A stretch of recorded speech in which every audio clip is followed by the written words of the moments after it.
Okay, so firstly, thank you. Thank you for your time. This afternoon, I'm going to go through the basics of chilled water optimization and some things that we would expect people to do leading up to that. Ultimately, it's called a pragmatic or a practical approach to getting the most out of existing chilled water systems. So, what is it we want to actually cover today? Just from a description perspective, the U.S. Department of Education or Energy Administration states that in excess of 55% of the energy used is currently being used in buildings, and that in excess of 60% of the consumption is either in HVAC, equipment plug load, or domestic hot water. And there's a massive opportunity to get the most out of existing systems rather than replacing existing equipment in its entirety. So I'm going to talk a little bit about pumps. In fact, I'm going to talk a fair bit about pumps and the role that they play in plant optimization. So I'm assuming that this is a fairly informal session. So if you have any questions or don't understand something or you just have something you'd like to clarify, please interrupt or speak up as we go. So at the end of the session, I would expect you to have learned all of these. But if you learn most of these, I'll be actually pretty happy. The key attributes that make central chill water plants good candidates for optimization, understanding the role of pumps and how they fit into the larger scheme, some key things to look for in how optimization works, and a few of the pitfalls that will, just kind of lurking in the background waiting to derail a project. So this is really the original cover slide, getting the most out of the building. Obviously, I'm Mark Gallagher, and I'm here to talk to you today. So I want to set the stage by giving a little bit of context around why this matters at all, before we get into identifying candidates, what the opportunity really is inside the central plant, the way that pumps have evolved and how that has changed, what kind of savings can be attributed specifically to pumps, what's involved in a baseline and some alternative thinking around that, what's involved in the actual optimization, and then a couple of sample stories. So why does this matter? Why does it matter in the first place? Well, really, globally, the building sector accounts for 30% of the entire energy consumption in the world. So it's a very material impact. It's actually slightly larger than transportation and slightly larger than industrial use. So buildings matter. The other thing that is a little bit dismaying is that as a society, we're really only doing meaningful retrofits in buildings at a rate of 1 to 2% a year. So while there's a lot of new construction and there's a lot of little tinkering at the edges, there's not a lot of fundamental changes or revisiting of existing properties to make what's already in place more efficient. And why that matters is the North American market, and the US in particular, is ripe for an upgrade. And we have a planet full of old buildings. And in the United States, in excess of 75% of the buildings were built before 2000. And even those that were built since 2000, there's likely a good chance you can get some efficiency squeezed out of those as well. So we have an entire continent of buildings that are really ready for some kind of upgrade. At a very minimum, they are ready to be revisited, recommissioned, reoriented to the technology that was in place and making it work with today's standards. And further,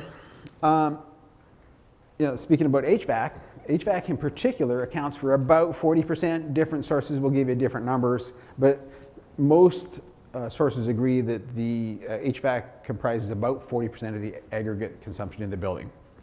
And what is not talked about a lot is HVAC is actually growing as a percentage of building consumption. So what most people are doing first is lighting. So the lighting inside of buildings is rapidly becoming more efficient, but the HVAC technology is largely similar to what it was 15 years ago. So as a percentage of the aggregate pie, the next wave of opportunity likely fits inside of HVAC. So one of the things, it's okay, this is informal. No problem. An extra handout? Somebody wants a handout of mine? Yeah. No, that's inside our control. Got it. We will get your handout. So because this is supposed to be an educational session, at the end of this, these are the things you need to remember. Actually, I'm hoping you choose to remember. That ultimately, optimization is about the following. Getting the most out of all variable plants. So really we'd be looking for things that have variable speed and variable flow. So not just variable speed compressors, but things that can accommodate variable flow towers, and variable speed, and obviously variable flow pumps. To do that, you're required a header configuration, pumps for certain, preferably the towers. We would look to header towers as one of the first things we would do to get more efficiency out of existing systems. And then besides the obvious technical factors, there's the financial considerations. Things that have high cooling and run hours. So Miami, likely going to be a better candidate than Seattle, and where they have a high cost of power. So you put those bottom two together and that's going to really help drive projects. So that's pretty basic stuff. But at the end of that, I would expect people to probably know that before they actually walked into this room. So what exactly is the opportunity? And people talk a lot about efficiencies of the plant in its entirety. And really, what we would expect, or what we would see in the market now being a pretty good existing practice, people still live in the analog era, and systems are generally run off some kind of PID loop. Systems have some integration, but largely still siloed in the way they're controlled. And the degree of efficiency really is a function of not just the efficiency of the equipment, but the prevailing weather and the wet bulb temperature. So if you're at a moderate, you might get 0.76. If it's humid, if you're in Houston, you're not going to be as efficient as if you're in Phoenix. Well, clearly, if you're in somewhere like Phoenix, you probably have the best of everything. Lots of run hours and a very good natural outdoor temperature and wet bulb to release the heat into the environment. So we would see something in the range of 0.76 as being a reasonable expectation. What would next best in class, what we do see a lot of progressive companies doing is introducing more reset, more integration of the systems, and we see a lot of good buildings coming out now around 0.72. Ultimately, you can take that same piece of equipment without changing it, and really how you control that equipment, how you dispatch it, how you manage the towers. We see buildings now coming in around 0.5. I don't want people to leave the room and say, the guy from Armstrong said if I do this, I'm going to get 0.5. But that is not an unreal expectation, depending on where you are located in the country and what kind of chillers you have and how you run the towers, et cetera. So that is a very reasonable number. We have seen numbers below 0.4, but I don't want people to, I definitely don't want you thinking, oh, that's good, I didn't get to 0.4, so obviously we're doing something wrong. Optimization is all about keeping chillers in their sweet spot. There's a lot of little nuances that we do or that companies do differently, but ultimately it's about making sure chillers run as efficiently as possible and then getting the most out of the rest of the equipment. And I'm always astounded when I see equipment. This is a actual site somewhere in the Midwest. These chillers were installed the exact same time, same tonnage, same models, same everything. So twin chillers in the same plant. Within 2 years, they had very different operating efficiencies. So one of the things that we don't want people to assume, remember under the learnings, don't assume just because the manufacturer's nameplate data says this is how efficient it is, that that's how efficient it is. So learning number one is don't trust nameplate data if it's more than a couple years old, because there's a good chance something's different in that equipment than what the manufacturer put on the plate. So this is the exact same equipment with the same, you can't see my finger waving at the line, with the same entering condenser water temperature, essentially. Same load profile because they're dispatched with the same sequencing, but two fundamentally different efficiency curves across the entire portfolio. So part of optimization is learning after you do something that equipment is different and making adjustments to get efficiency sequencing based on the actual efficiency of the equipment until that equipment can be remedied so that it gets back to its original specification. So this is the part, because nobody wants to hear me talk for an hour. Nobody. So I would like to interject with just a quick survey. I'm assuming most everybody has their phone. So this is the part where you get to use your phone and I won't be insulted. So based on the following, if you had to pick a single piece of equipment in a chiller plant, what would you typically consider first? So to answer, you have two approaches. You can text 37607, and then in the subject line you put not quite my whole name, 604, and then put in one of the letters. Or you can go into Poll Everywhere, type that, and then type in your response. So I did test this. I believe it will work within a US jurisdiction. It worked about an hour ago. I'll give you a couple minutes. I know the first time you do it, it's not quite as easy to follow. So the text I find is easier than the actual web, but feel free to use either.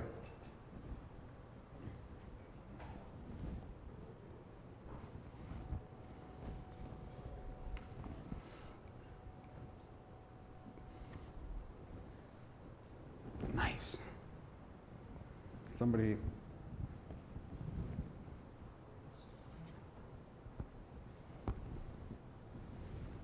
It's one person, or everybody has responded similarly.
About another 30 seconds. I see a few people are still working away on it, and then we'll.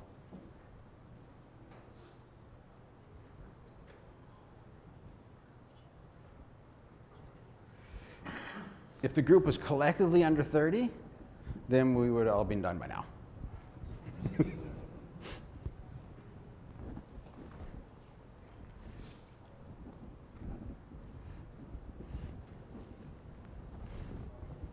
All right. So I'll tell you what, for the sake of the rest of the group, I'm actually a bit surprised, but pleased. I don't know if you did this just to stroke my ego, or if in fact this is indicative, but it's not indicative of what I typically get. So typically I get chillers first, pumps last. There is no right answer, but I am later in the presentation going to challenge why I think there are ways that people should start thinking differently. I said earlier I was going to talk about some macro trends. And this is not really designed to show you that phones went from big to small, back to big again. That's not really the underlying message here. The underlying message is that technology is changing, and everywhere we go, we are increasingly seeing a fundamental inclusion of embedded diagnostics, embedded analytics, and ubiquitous internet connection. And so that is changing all industries, including HVAC and including pumping. Well, pumping is kind of a laggard inside the HVAC industry. Pumping is changing too. And those changes are starting to manifest themselves in why I think people should start thinking about pumps first. Because with the embedded technology that's now starting to be included in pumps, pumps aren't that just piece of cast iron that you would have had 30 years ago. They come with all sorts of information, and they come with embedded diagnostics, and they come with built-in flow instrumentation. So built-in flow calculation makes things like commissioning much easier. You get information on condenser side, you get information on flow in the secondary system, and you get information to validate your core flow meters. So I mean, I know people, not everybody updates or calibrates their flow meter every second year. There are some customers go long periods of time without calibrating their flow meter. So building that into the embedded technology allows you as a group and as customers to make more informed decisions. And unlike, well, a little bit like lighting, pumps are probably the most financially attractive option available in the mechanical room. And they provide, optimum flow. As people familiar with balancing, or not familiar, that sounds so trite. As people fundamentally embedded in the balancing industry, understanding how flow, whether it be water or air, makes a building more comfortable. Understanding flow, it provides consistent temperature. So that's a message that should resonate quite well with this group. And pumps now provide information that they didn't provide before. And they provide information that allows you to make decisions on the rest of the equipment. So for years, people assumed this is how much flow went through a chiller or boiler. They just assumed that. If there wasn't a flow meter, they just said, well, I think that's how much it went. When the building was set up, once upon a time, the chiller got 2,000 GPM. 20 years later, it gets whatever it gets, and it still runs. But having better flow information allows you to make better decisions around what kind of chillers you really need later. So I'm going to spend just a minute on this. This is really a little bit about understanding the evolution of how pumping came to be. And really, there's a couple of things that demarcate or bifurcate the evolution of pumping. Firstly, the move to variable speed pumping provides some savings. Even if you still have constant flow, you can open up the throttling valves, the pumps will slow down, you will get the right pressure, and there will be some savings. And that was the early adoption of what people did with drives. They would put a drive on a wall, they would change the speed till they felt it worked, and then they would let it run at a new constant speed that was slower than what was before. The real savings come when you move to variable flow. Variable flow requires some other changes in the building, so not all equipment can run on variable flow, but if you can, you're probably going to get to around 50%. And then the rest of the savings start to come from adoption in control technologies, changes in pumping, and ultimately a combination of new pump technology and parallel pumping. And I want to talk a little bit about parallel pumping and why it's relevant to the rest. But before I get right into that, there's three things that have changed. New motor technology, specifically European legislation. The European legislation is driving efficiency globally. So new European standards, specifically from a manufacturer's perspective, once you bother to comply with the European legislation, you might as well use it elsewhere. So if you spent the money in R&D to make pumps that or motors or other products that comply with the prevailing European legislation, well, why not sell them out everywhere else? So motors and pumps are becoming more efficient. Increasingly, there's an understanding and a movement towards parallel pumping. And then a variety of manufacturers. Clearly, I have a bias towards embedded diagnostics and more connectivity. But I do want to talk a bit about parallel. So those are kind of macro changes. Parallel in particular, I said I was going to talk about parallel, and then the very first slide I show is about sensorless. So I never assume that people understand how sensorless pumps work, but it's a prerequisite to understanding the parallel pump control strategy.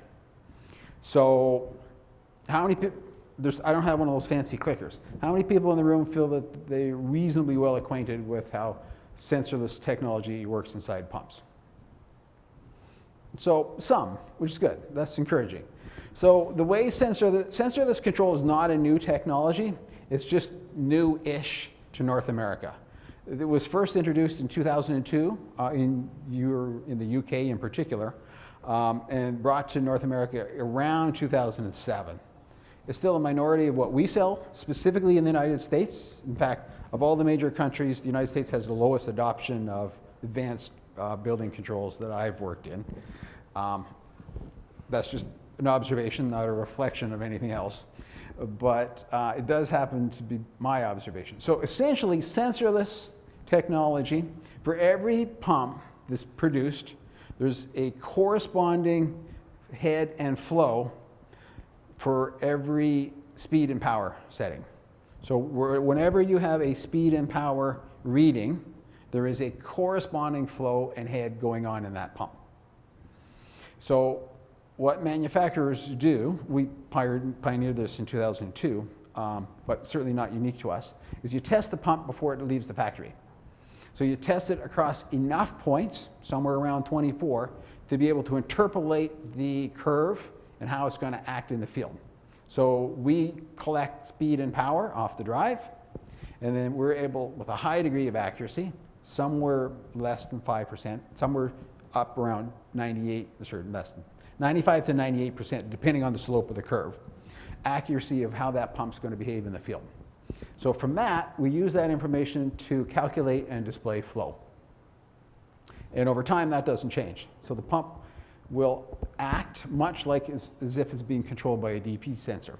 So in the field, the pump will slow down, speed up, or operate otherwise as if it's being controlled by a differential pressure sensor.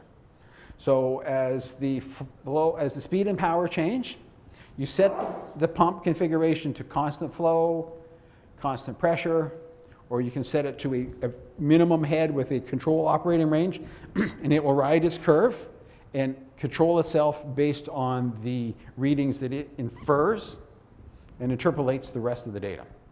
So it will act essentially, hey, look at that. I'm getting, I'll ignore that. Join? No. So it will essentially act very much like as if it was being controlled by a sensor. And the reason why that matters is that's really the fundamental premise around parallel pumping and how parallel pumping is controlled. And why parallel pumping matters is because as people with pragmatic HVAC backgrounds, you all know that we live in a part load world, right? Part load is the reality how buildings are operating, right? They're designed for one day in August, and that day is 30 degrees warmer than really is, and the chillers are bigger, and the boilers are bigger, and the pumps are bigger. So the one day that was designed for, we don't ever get to anyways. So the systems run away, and in fact, this is highly consistent with the ASHRAE number. Well, it's a nice little bell curve. 90% of the time, buildings operate less than 60% load. That's pretty much undisputed. And sometimes they never get above 60%. Like, we have designed buildings as an industry that are grossly oversized from a mechanical perspective. So there are two things about parallel. One, it gives you a new way to think about redundancy. So for people that are talking about making changes, redundancy really is the flow rate based on the number of pumps divided by the design flow. So why that matters is with parallel pumping, you can design systems that will give you a different way of thinking about redundancy. So, and unlike other pieces of equipment, if you have two pumps, I'm going to show you in the next graph, that add up to 100%, one pump is more than 50. So how that actually works is the one pump will speed up, so if you pass or to its maximum level, which will provide more flow than when the two pumps are running in parallel. So what happens is, when you have a single curve, when one pump fails, the second one speeds up, and you end up with 70% flow. So the one pump curve, typically when there's two pumps that we right around here, if one fails, the first one speeds up and provides you about 70% of the requisite flow. So with one pump designed at 50% of the load, you will get 70% of the flow. And 70% of the flow will satisfy your building well in excess of 90% of the time. So that's just one example. Obviously, you can design it for however you want. But even with just two pumps that add up to 100%, you still get 70% redundancy. If you have two pumps at 70, which in theory could provide 140% of the flow, with one pump, you still get 85% of the flow redundancy. So what that does is it allows the building to operate close to what it needs almost all the time. So essentially, you're getting 100% redundancy without spending 100% of the cost times two. And what that really does is it allows you to have a more efficient system. So redundancy is a part of the equation, that's the capital cost, but the real benefit from the operator's perspective in perpetuity is the fundamental operating characteristics of how pumps work together. And this is not unique to pumps. The reason why I'm going on about pumps, because obviously I know a little bit about pumps, but the rest of the piece is that the rest of the equipment in the building behaves similarly. So the fundamental strategy around optimization isn't just run pumps in parallel. My first question. I have a problem with a little bit of what you're saying. Okay. I agree with what you're saying, but Okay? The engineer had to figure out what the head pressure was to begin with. Right. And if they blow it, then you wind up using one pump because you can't get to the second pump ever. So I don't know if everybody heard, this is an outstanding point. So the point is, in many cases, the engineer will have estimated a head pressure. They'll know the flow, they'll pretty much know, right? The flow is a function of the equipment. The head is the pressure of all the piping configurations and the extra bends they assume and the whatever. Nobody wants to underestimate flow. So if you have a pump that's designed for a head that is grossly larger than what really exists in the building, and you put in two pumps, the second pump won't stage on because the first one will never get far enough down its curve to have the second pump come on. And that is absolutely correct. So part of what I was going to go into around whenever you're doing a retrofit or a replacement, it's very good. I would never really want to do something without understanding what the actual head is.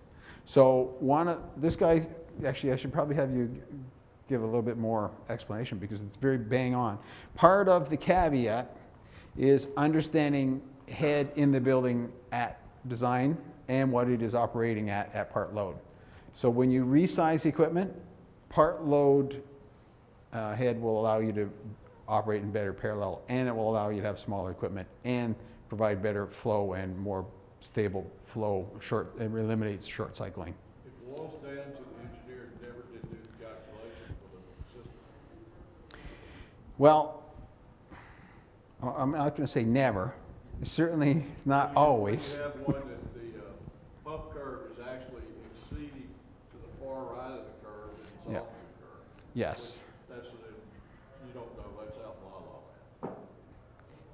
There's absolutely no question that engineers are conservative in how they size buildings because nobody wants to be the one that has to go back and put a bigger pump or a bigger piece of equipment or have a building that got undersized, right? You can typically run something at a part load, but especially old constant speed pumps, you can't run them at 110%. Like they just didn't work well. So, and if it was duty standby, if the piping configuration didn't allow you to run the two pumps together anyways. So having two pumps that allow you to have 200% just didn't give you anything more than 100%. So people will put in big equipment. And that is a fundamental problem in everything from air handling to pumps to chillers. People don't know what the load, or they know what the load is, but they go, it might be different in 10 years from now. So we'll just add in some extra safety. And it does throw a wrinkle into how we do things as an industry. But I think with a little bit of information in the field, and one of the things is, in terms of things that can wreck a project, making assumptions. So I'm going to talk a little bit about the end about what happens when you make assumptions. Sometimes it's fine, sometimes not good. So, but I would like to just give a little bit more clarity around what happens from a staging perspective. So this is probably my only interactive slide. So if you've otherwise not been paying attention, this one here might require just a little bit of attention to understand the rest of the presentation. So the way pumps and equipment generally was staged is on the bottom. So equipment would run up to, even if it was flight to run in parallel, the BAS will schedule the first equipment to run to about 95%, maybe 100%, and then schedule the second piece of equipment. So in that, pump curves and the efficiency starts to decline. So that's for pumps that are designed to run in variable, they will reach maximum efficiency before they reach full throttle. So as the system runs up to 100% or approaching 100%, optimization will schedule a second pump. So you will run two pumps in parallel, whereas the traditional stage will run one right up to the maximum. And then to the extent that these little markers are designed to indicate something on the next slide. So the same thing will happen. Two pumps will run up to their full, and we will schedule three pumps or use that as the approach. So on the bottom, the system will use about 77% of the total capacity in pumping. From an energy perspective, and the system on the top will use about 42%. So typically we see savings that are in the range of 30%, and that totally depends. The savings can be zero, right? If the system does not have the capability of ever running 2 pumps, you will not save something. So pumping is not like lighting. You don't just go in and put in a new pump and know that you're going to save a fixed amount of energy. It's entirely dependent on the configuration of the system. So when we talk about averages, I don't want people to think, I'll do that and then I'll just save 30%, because that really depends. So this is just a continuation of what happens. Buildings run out, and ultimately it really is running at 100%, then there's no savings. This is a plot from the Great Lakes area, an actual building, not the nice bell curve that we showed earlier, but in fact, more of their load was in the 30 to 40, and then again, a bit of a mini peak. I can't exactly explain why, but it's sort of mini peak again around the 50 to 65, and not a lot more than 70. But then what happened was it showed those little things on the bottom. Those were where the inefficiencies or the efficiency differences were greatest. So in this case, the fact that they saved a bunch of money is not relevant. What is relevant is the 34%. So the dollar savings are entirely contingent on the size of the pump and the cost of power. So 34% sort of feels like the right number for us based on our understanding of how equipment works. We did a project to just kind of validate what we thought in Toronto. We took our own pumps out. They were only 4 years old.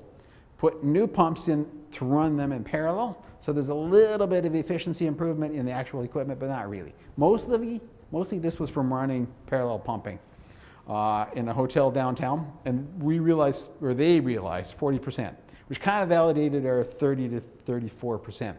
So one of the first things that we would recommend is look at pumping.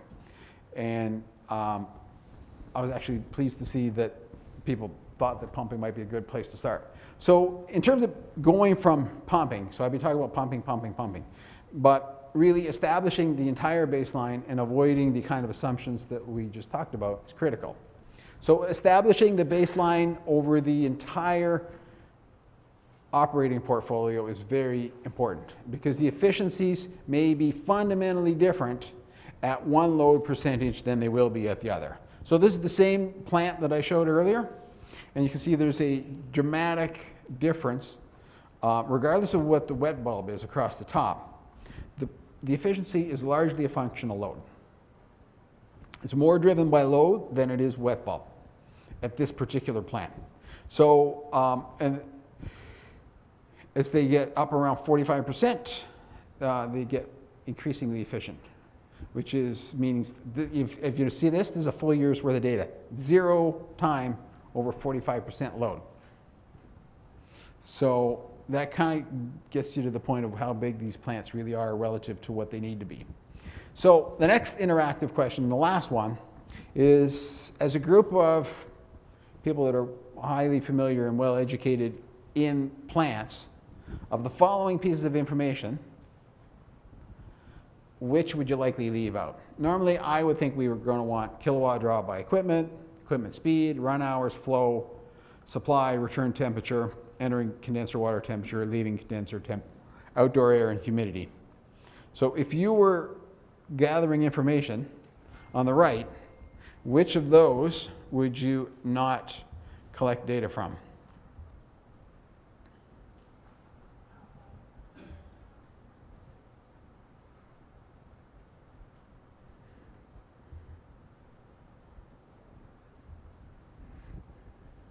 Last one I'll subject you to. But on these pieces of information, which one do you think would be the one you could avoid? And there is no exactly right answer. I think there are better answers, but I think there are some that are probably more or less important.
far more efficient. I think you're almost done.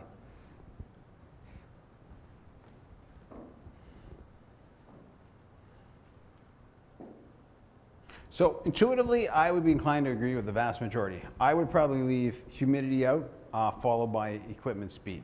I think if you have power, equipment power, you're probably going to be able to infer the rest of the information. And while humidity is important, certainly wet bulb is important, you know, ambient air gives you much of what you need. I would, in most cases, I'd want flow, because without flow, you're not going to be able to calculate load very well. And load is obviously one of the critical pieces. So why does that matter? Why do I even bother going through that? Because ultimately, I think having information on flow helps make improved decisions, you know, in all of the other operating characteristics. So I think to keep on schedule, I have about 15 minutes left, which is actually more or less what I had budgeted. So where to start really depends on where you are at the moment, right? There's no absolutely right answer. It depends on what's your future building need, where you are with your current equipment, and the condition of that equipment. But I don't want to harp on, obviously, I think pump first, and then squeezing out the efficiency, your inefficiency of what you already have. So make the equipment that you have as efficient as possible, then decide what you want to replace. So, you know, if the dampers are stuck, you know, you don't need a brand new air handler, right? So, you know, make the changes that make the most sense to make the building more efficient and more comfortable, then decide what you need to replace. Just because you're spending too much on your heating system doesn't mean you need a new boiler. You might need a new boiler, but that isn't always the first thing to assume. So best candidates, we talked about best candidates already, all variable plants, header configuration, high load, but there are exceptions. This building here only had one chiller. So normally I'd say, well, that's not really a great candidate. But they, however, saw massive savings, mostly just through condenser side optimization. Really about running the fans differently, headering the towers, and changing the condenser pump speeds to provide better flow and better lift into the chiller. So, you know, getting chillers to run more efficiently is certainly partly around running them in parallel, but it's partly around getting them the right water temperature. And so maximizing the condenser side had some fairly substantial savings. So what do we normally look for in plant optimization? Variable speed, keep the BAS you have now. You know, if you have a BAS system, please just make the most of what you already have. Look at whether you need to do the whole plant, just the condenser, just parallel pumping, just parallel towers. And typically, we have found that most buildings can squeeze 15 to 30% out of their existing equipment without replacing anything.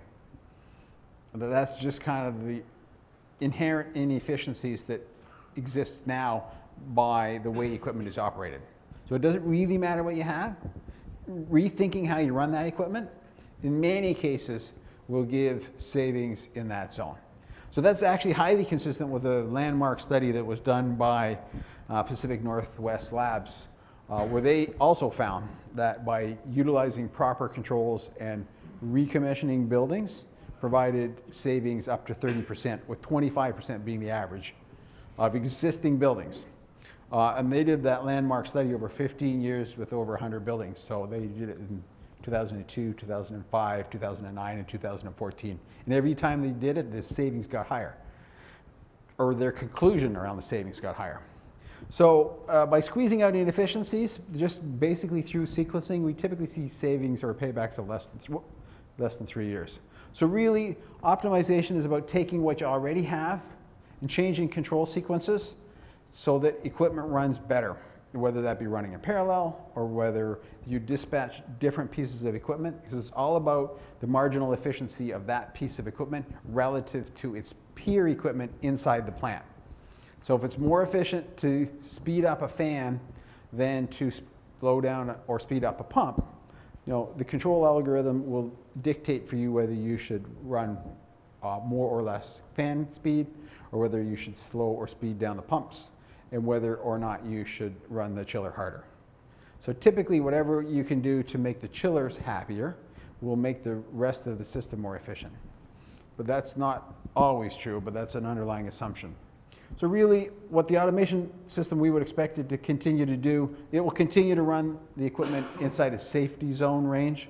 So the chillers will run with the chiller sequencing to make sure that they, don't trip off on low flow or trip off on low delta T or, insufficient evaporator lift.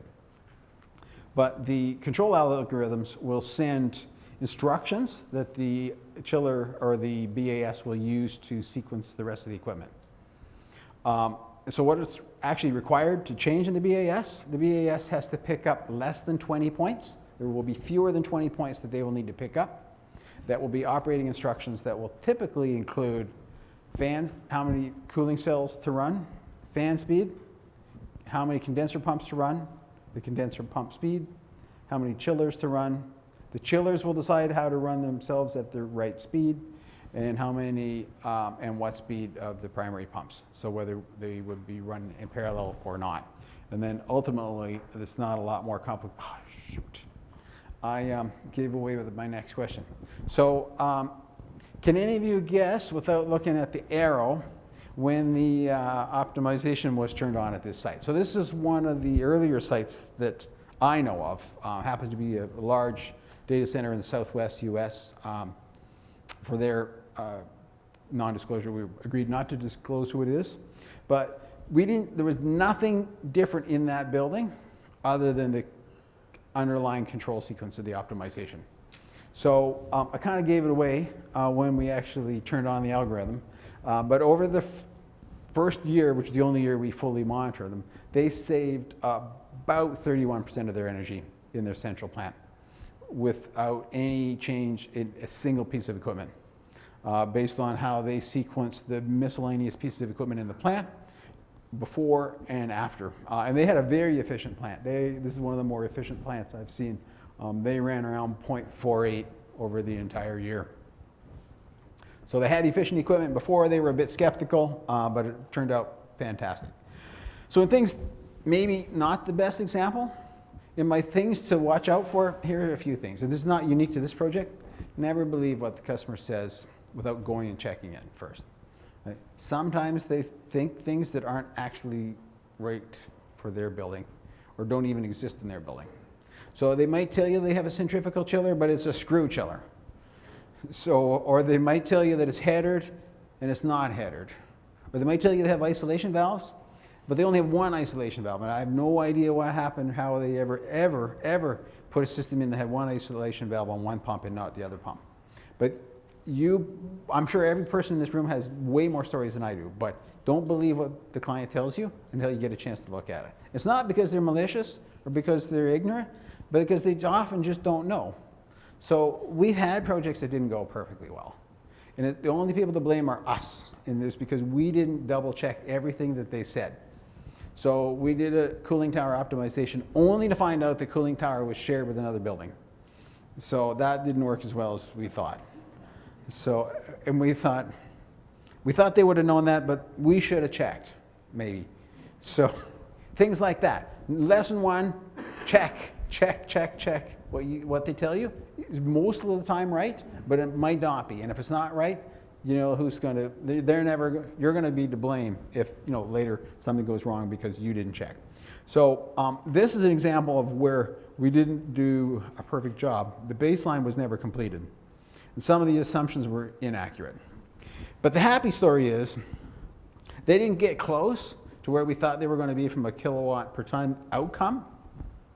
But they used so much more power than they knew that they saved way more than they thought. In absolute dollars, they ended up with a much bigger savings because their plant was far less efficient than they thought. So while they never got to the end, kilowatt per ton target that they had, because they didn't know what their starting point was, when they actually saw the bill, the savings and substantiated by the utility were much bigger than they had expected. So they ended up with a payback in less than 2 years. But we never reached the actual estimated efficiency per equipment. So that's partly on us. I mean, they were a thrilled client. Obviously, we wouldn't be talking about that if they weren't thrilled. But they saved $32,000 that they hadn't even thought about in mechanical free cooling savings because they only had a binary system on-off.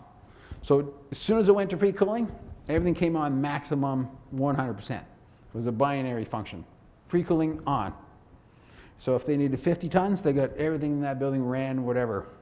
So just little things like building in staging to that side of the equation, savings were massive that they hadn't even really contemplated. So that's a happy story, but ultimately things to look for, absolutely check the instrumentation, even if you have a baseline. You know, there's going to be all sorts of errors that get built into assumptions. Don't believe if they tell you they have a header equipment, and look at the cooling tower. Don't make assumptions around airflow through a cooling tower. And you know, we've had that burn us in the past too at a project, and I don't know why we didn't fully check, but they had built a shroud. So only half the cooling tower got fresh air. The other half was basically a wall. So things that we have nobody to blame for, that we don't do anymore, but at a high level, and educate your clients. Make sure your clients are involved at the beginning and that they are part of the audit process and that they're the people that help you go through the plan. So I know this is kind of like talking to the choir, but from a macro perspective, it's don't assume, verify, and do the little things first before you go out and recommend the massive changes. So I have talked for 50 minutes. I have a question. And I'm, yes. So you talked about a lot of different things with optimization. One was, essentially selecting the pumps in a way that were always at the highest efficiency. In your example, you had 3 pumps. That case study you just did was about cooling tower efficiency only. Is that true? No, neither of those. Both those were whole plant efficiency. Yes. Okay, and then and now you're talking about whole plant efficiency. So is that a proprietary optimization package that you would sell to your client? So the answer is yes, but we are not. That's not unique to us. And there are things that clients can do that get them part of the way there, anyways, right? So while we obviously promote optimization, there are things that customers can do that are simple steps to get them part of that savings regardless. It's just a matter of making the change themselves. And so, as a commissioning provider, I've dealt with those optimization packages before, and they add a level of obscurity to what's really going on with the plant, and they're really hard to verify, not knowing the inner workings of the proprietary software package. Do you have any recommendations about how you would try to test that out and prove that it's really working, other than, oh yeah, look at our KWs down? So that's a good question. For the people that didn't hear, is how would we provide comfort or some level of insight to people that are doing commissioning and operating the building that proprietary systems are operating as they should, and that, well, there's some degree of education. So there are some basic things around the underlying sequencing that we'll happily share. Right? So even though the real nuances of the calculations are based on the marginal efficiency of the equipment curves. So explaining the basic calculations and how we decide on which pieces of equipment to sequence first at a high level, we'd be happy to talk about that. In fact, we have courses on that. But that doesn't get to the root of how exactly does it work. But it should give you enough comfort that things make sense. And we get a lot of concerns, especially people around return water temperature. People almost always want to run our condenser pumps faster. They want more flow. They want more flow just because it makes them feel more comfortable.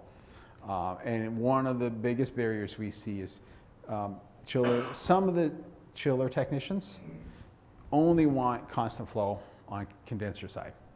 So, and that totally depends on how the system's designed, but variable flow on the condenser side can provide massive efficiency improvements for the chiller.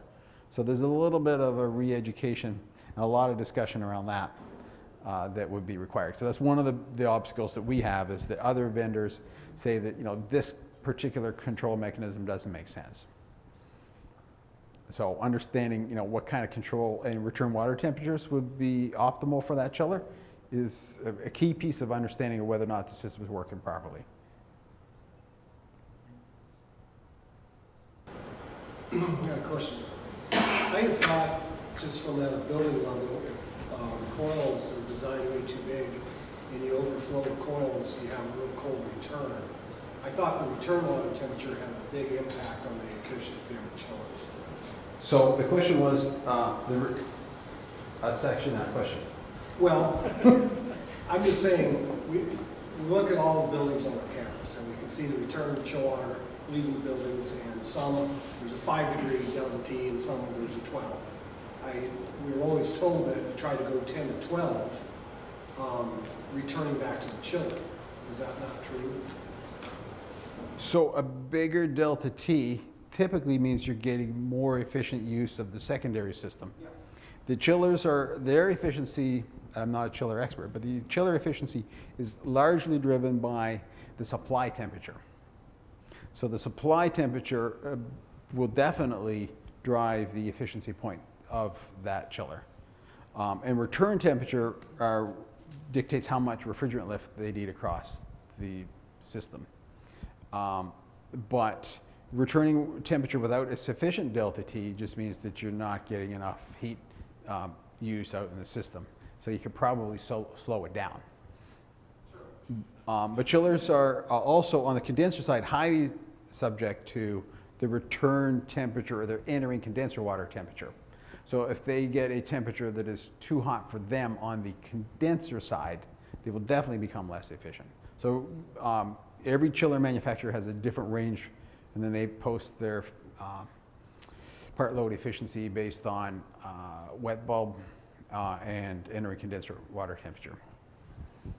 So it kind of depends on the manufacturer, but they are highly dependent on load, supply temperature, and entering condenser water temperature are probably the 3 variables that drive chiller efficiency most. Did that even remotely answer your question, or? Like I say, there's so much demand in a building. It just, in our particular case, there's not all the flows on coils, and we tend to get up to maximum GPM with the valves 30-40% open. Well, they don't stop there. They'll go to 100%, and that's where you get the low down T in the buildings. And I just didn't know if that's a big enough factor that is a concern, where we could save more money out of the buildings. Well, if you really have low delta T, you probably can slow your pumps down more. Okay. Assuming you can still get the enough pressure to regulate the valves properly. Well, they got a real old system and the coils will pick the 6-degree delta T. Okay, well, what would you do? So that's excellent. What would you do in that situation? So the question, the comment was, you have a really old system and your coils are designed for 6 delta F. So I look to the rest of the smart people. What would you do? You could try to slow the water flow down through the coil and get a better delta T. You would probably try to sell pick valves. Well, we don't actually sell pick valves, but I generally think pick valves are a good idea.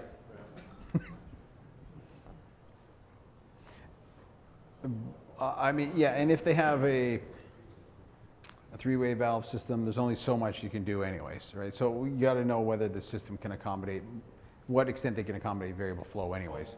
Some of the constant flow systems where they tried to renovate and put 2-way valves in, people forgot that pressure in the system was pretty high to begin with, so they started lifting the seats off the valve. That's another reason that happens. But sorry, there was another question at the back, or? Well, not really. I don't know what his situation on the job, but we run into similar situations where, coils have an efficiency too, and when the staff starts trying to push more flow through a coil that makes, say, a 50-degree discharge, and there's no way they're going to make it. You start having to put a lot of energy. You're not getting dollar for dollar anymore when you get to a certain efficiency of the coil, and that can cause, where you've got high flow rates and low delta T in the buildings,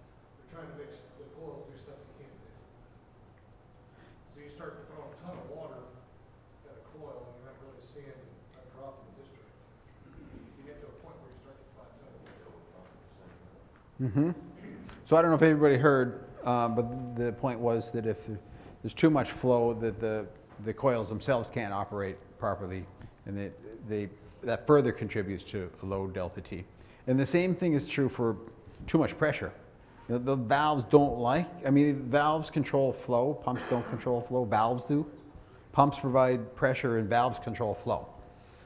But valves, if they're trying to be closed, sometimes they like less pressure. You know, especially if they want partial flow and they bang open and close. I mean, less pressure is sometimes better for valves that are trying to operate at, low or partial opening.